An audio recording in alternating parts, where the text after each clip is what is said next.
All right, so you are all thinking about children, and I invite you to take a second to think about your own children. Well, your own children, your grandchildren, your nieces and nephews, your godchildren, the children of your friends. And now, obviously coming from me, I want you to think about how you talk to these children. Think about the faces you make at babies, and think about the sounds you make, and how you raise your voice and pitch, because that's what gets their attention. Can I take this off? I will take this off. All right, okay, that's much better for me. And think about how those children are practically conversation partners from the moment that they are born. Think about how you observe them playing and how you comment on everything that has caught their attention and how you quiz them about everything they're looking at. Well, when language acquisition researchers such as myself try to figure out how kids learn language, we look at transcripts of conversations between caregivers and their children, and it might look like this. So as you can see, this is the written out version of a conversation between mom and her child. And you can see mom's utterances are in black and the child's are in blue. And so they're reading a book that most of you are probably very familiar with, and they're counting bears, or really they're practicing counting bears. So mom says, can you count the bears? How many are there? And the child goes, 1, 6, 7. And obviously mom chimes in with the correct way to do it, which is, no, you go 1, 2, 3 bears. And then they get to the part where the cow jumps over the moon, and that's caused a conversation about how how cows are kind of like horses, and how they're both big animals, and they're a little scary. And then they talk about sometimes when you see horses in the street, they get honked at, and that scares the horses. Now, none of this might strike you as remarkable. I'm sure that most of you can remember similar conversations like this with the children in your lives. But let me just take a second to point out what really happened here. This is a mom and her child reading a book, but really, it's so much more.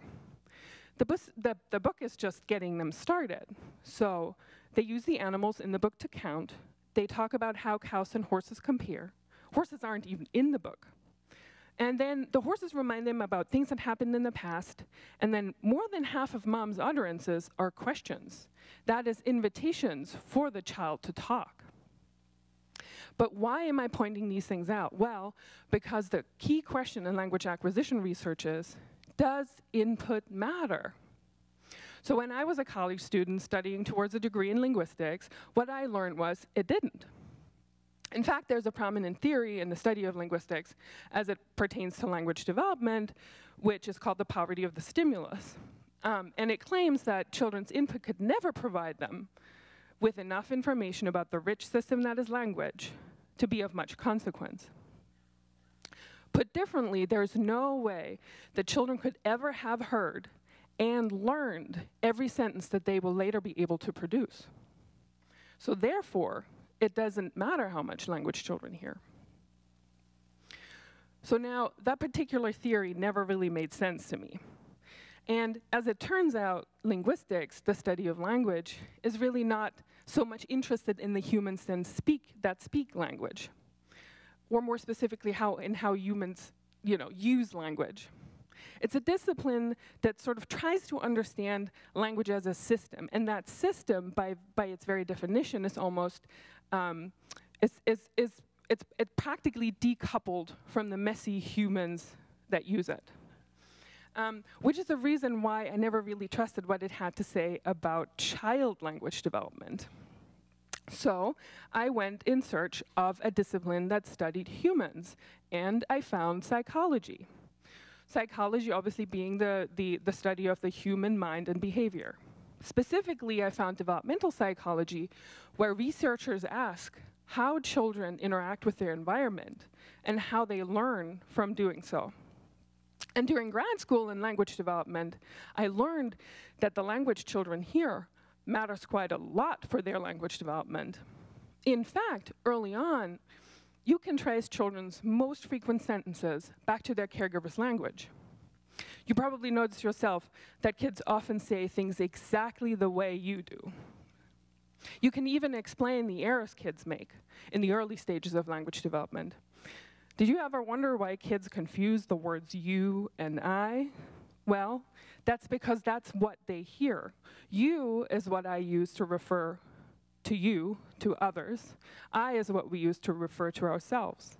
And that is what children hear, right? So they hear, you go get the book. You go get the book. You go and get your toy. You can jump so high. You know, so for that very reason, early on, it's not confusing for kids to think, well, yeah, you is what I am, and I is what mommy is.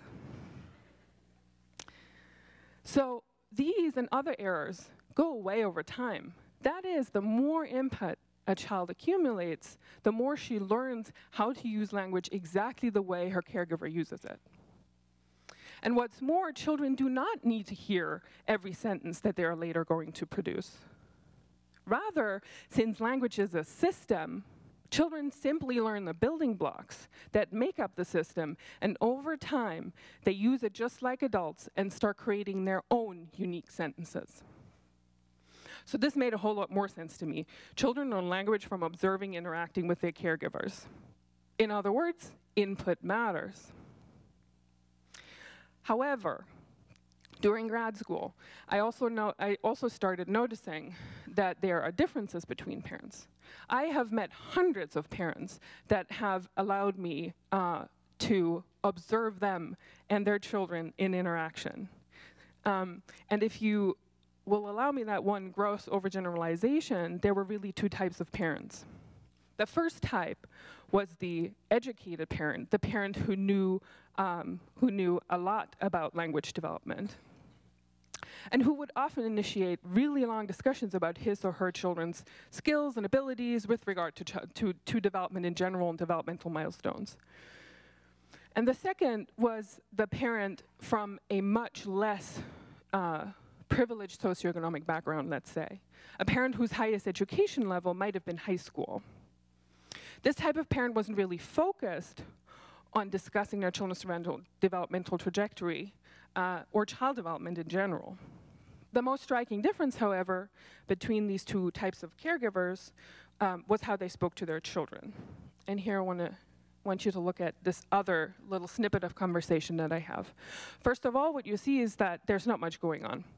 Mostly what mom is doing is she's telling her child what to do. So she says things like, go get the green bag, go see what's in there, bring it over here.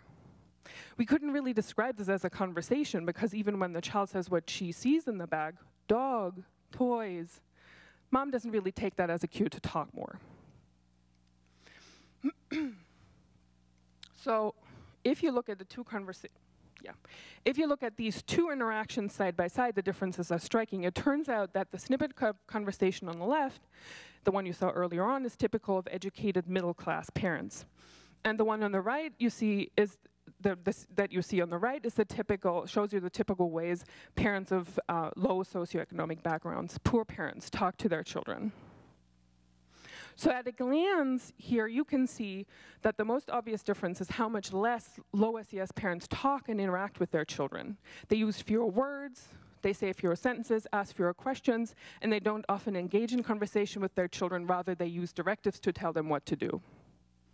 And this difference in the linguistic input that these two parents provide to their children amounts to a mind-bending 30 million words over 4 years.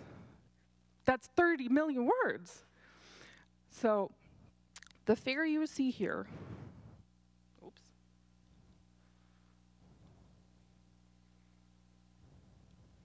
Oh, here we go. So this is a figure you saw earlier on. So this is from the now world-famous study by Hart and Lisley that shows you that parents from higher SES backgrounds speak almost 45 million words over the kids' first 4 years of life. While low SES parents speak only 15 million words. And so the question is, yet again, does this difference in input matter? And the answer is yes. We now know that children who grow up in high quantity and high quality language environments have a head start in almost all aspects of school readiness. First and foremost, they are better talkers.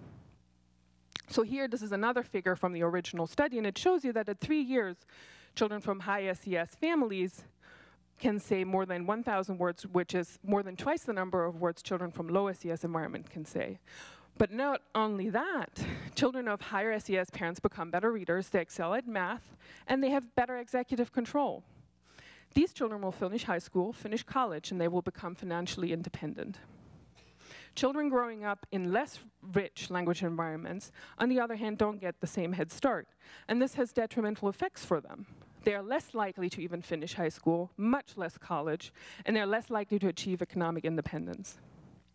So yes, again, input matters. How and how much you talk to your children determines how fast children learn language before they start school. And that has important effects on your children, both in their school years and throughout their lives.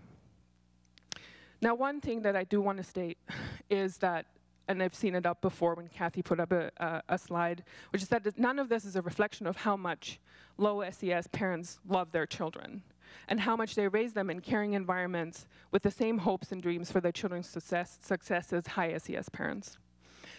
No, it is a reflection of the extreme lack of resources that these parents experience, be that a lack of time, a lack of money, or importantly, a lack of education. Research shows that there is a correlation between what parents know about child development and how well their children do. And here is where the 30 Million Words Initiative comes in. We develop evidence-based intervention curricula that provide parents with fundamental knowledge of child language development. That is, we show them why language matters so early in a child's life when it really doesn't look all that obvious. And we teach parents strategies to provide a rich language environment for their children every day. We also give them a sort of a wordometer, which is a little bit like a pedometer, but it counts words, the words the parents say in a day, and it counts how many conversations parents have with their children in a day. In other words, we show parents how they are doing, and that motivates them to keep going. Most importantly, though, going through our program empowers parents by making them understand that they can make a difference in their children's lives. Even if they aren't good readers or good at math, even if they're never finished high school, parents can make the difference in their children's lives just by talking with them.